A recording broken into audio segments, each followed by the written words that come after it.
ગુજરાતમાં છેલ્લા ઘણા સમયથી એક નવી વસ્તુ શરૂ થઈ છે, જેમાં કોઈ અન્યાય થાય તો એ એક વ્યક્તિ સાથેનો અન્યાય નહીં પરંતુ આખા સમાજ સાથે થયેલો અન્યાય માનવામાં આવે છે। જેમ કે પાયલ ગોટીનો કેસ લઈ લઈએ તો પાયલ ગોટી સાથે થયેલો અન્યાય આખો પાટીદાર સમાજ માટે થયેલો અન્યાય હતો। નવનીત બાલદિયા સાથે થયેલો અન્યાય આખા કોળી સમાજ સાથે થયેલો અન્યાય હતો। ત્યારબાદ અજમલ ચૌધરી સાથે થયેલો અન્યાય પણ આખા સમાજ સાથે થયેલો અન્યાય હતો। ચૌધરી સમાજની પાઘડીની વાત આવી ગઈ હતી અને હવે આ જ વસ્તુ ચૈતર વસાવા સાથે થઈ રહી છે કે ચૈતર વસાવા સાથે જો અન્યાય થાય છે તો એ આખા આદિવાસી અસ્મિતા સાથે થયેલો અન્યાય છે। આવું અમે નથી કહી રહ્યા, આવું કહી રહ્યા છે ચૈતર વસાવાના પત્ની અને તેઓ ત્યાં સુધી કહી રહ્યા છે કે ચૈતર વસાવાના જેલવાસનો બદલો આ આદિવાસી સમાજ લેશે। આખી ઘટના શું છે તેના વિશે વિગતે ચર્ચા કરવી છે। નમસ્કાર, તમે જોઈ રહ્યા છો ચક્રવાત ન્યૂઝ, હું આપની સાથે હેમંત।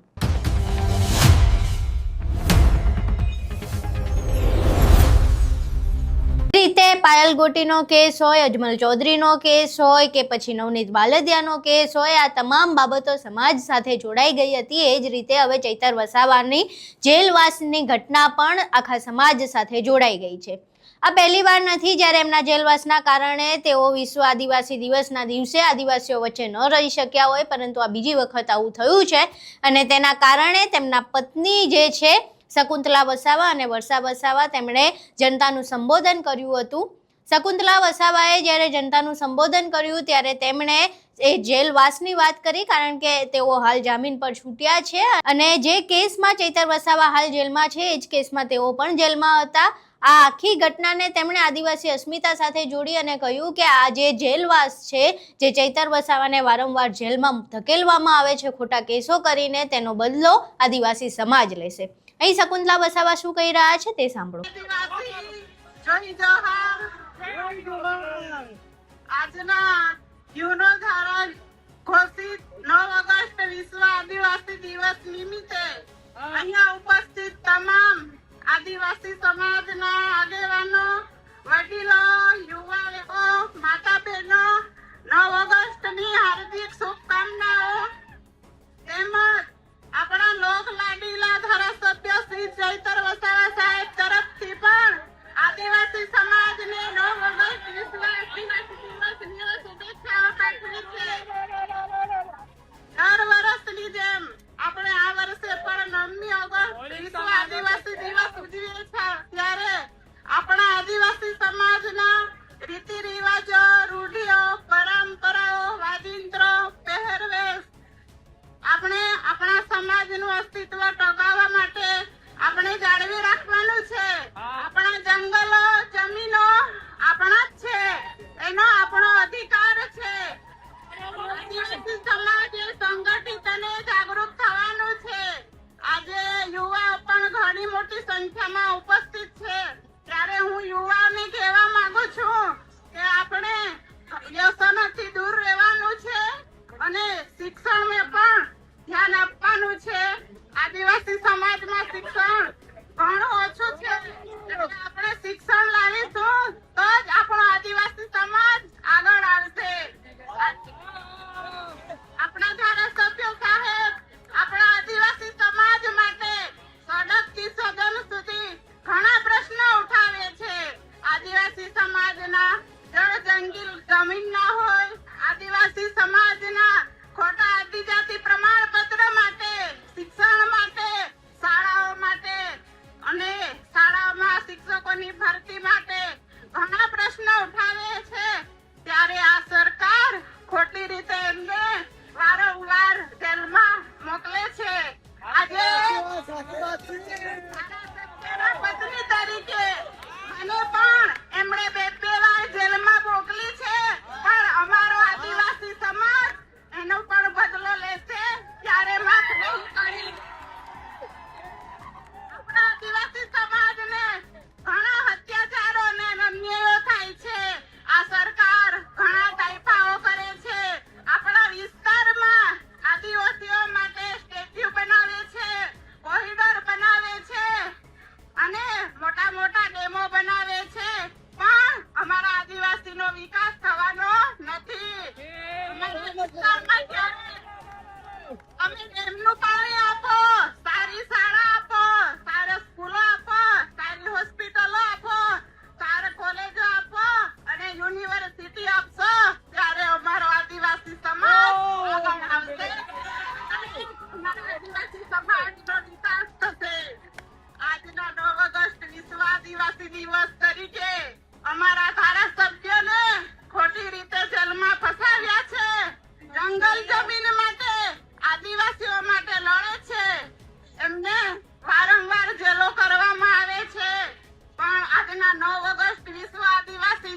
તરીકે જંગલ જમીનના કેસ બાબતે એમને ખોટી રીતે સજા કરી છે.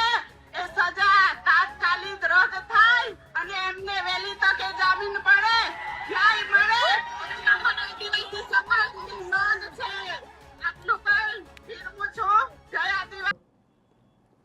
અહીં તમે શકુંતલા વસાવાને સાંભળ્યા. હવે શકુંતલા વસાવા બાદ તેમના બીજા પત્ની વર્ષાબેન વસાવાએ પણ જનતાનું સંબોધન કર્યું હતું. વિશ્વ આદિવાસી દિવસના કાર્યક્રમમાં વર્ષા વસાવાએ પણ જે ચૈતર વસાવાનો જેલવાસ છે તેના વિશે વાત કરી હતી. તેઓ આ મામલે શું કહી રહ્યા છે તે પણ સાંભળો. ઘણી મોટી સંખ્યામાં અહીંયા પધાર્યા છો. આપણા આદિવાસીઓના પહેરવેશ, રીત રિવાજ, વાજિંદ્ર સાથે ઘણી મોટી સંખ્યામાં અહીંયા તમે પધાર્યા છો. કામના દિવસો છે છતાં પણ તમે અહીંયા ટાઈમ કાઢીને આપણો દિવસ ઉજવવા માટે અહીંયા આવ્યા છો, એટલે તમારો બધાનો અમે ખૂબ ખૂબ આભાર માનીએ છીએ. હવે આજના દિવસે ખાસ તો જે માણસ આપણને જાગૃત કરે છે, આપણા માટે લડે છે, હર હંમેશા સડકથી સદન સુધીના માટે જે સરકાર સામે બાયો ચડાવીને જે લડત લડે છે તે આજે આપણી વચ્ચે અહીંયા હાજર નથી. એ માટે આપણને એની ખોટ આજે દેખાય છે. પણ ખાસ તો ગયા વર્ષે પણ આવી રીતે જ એમની ખોટ હતી, એટલે આજે હું ધારાસભ્ય વતી તમારી બધાની માફી માંગુ છું કે છેલ્લા 2 વર્ષથી હું તમારી વચ્ચે હાજર રહી શક્યો નથી. 9 ઓગસ્ટ મેં તમારી સાથે ઉજવી નથી. એ બદલ હું મારા લોકોને, મારી જનતા પાસેથી દિલથી હું આભાર માનું છું, કેમ કે હું સતત તમારા માટે લડું છું. તે સરકારને ગમતું નથી એટલે મારી સાથે આવું કરે છે, પણ હંમેશા જનતા મારી સાથે ઊભી છે, એટલે હું તમારી બધા પાસેથી માફી માંગુ છું. અને ખાસ તો આપણો આજે દિવસ છે, આપણે ઘણી બધી જગ્યાએ ધામધૂમથી ઉજવીએ છીએ. એવી જ રીતના આપણે ડેડિયાપાડામાં પણ આપણે શરૂઆત કરી છે. છેલ્લા 4-5 વર્ષથી આપણે ખૂબ મોટી સંખ્યામાં લોકો ડેડિયાપાડા ભેગા થઈને આપણો આદિવાસી દિવસને ઘણા આનંદથી ઉજવીએ છીએ. એટલે આપણે બધાએ આવી જ એકતા જાળવી રાખવાની છે.